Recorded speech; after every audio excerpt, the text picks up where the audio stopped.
Is your Audi TT's alarm constantly going off? The most common culprits are the interior motion sensor, the Siren battery, and the hood latch. First, consider recent software updates. Models from 2015 onward may have OTA updates to recalibrate motion sensors. Use a diagnostic tool like VCDS to check for fault codes. A code like 01319 often indicates a sensor malfunction.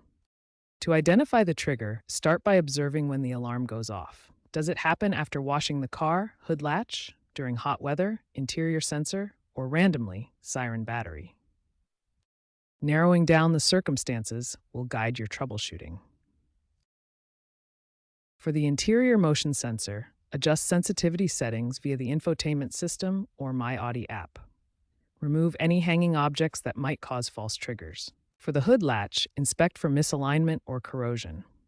Lubricate the latch mechanism and apply dielectric grease. If the siren battery is suspected, especially in cars 5 to 7 years old, it likely needs replacing. For models built after 2025, Audi Connect provides predictive maintenance. If the problem persists, consult a certified mechanic.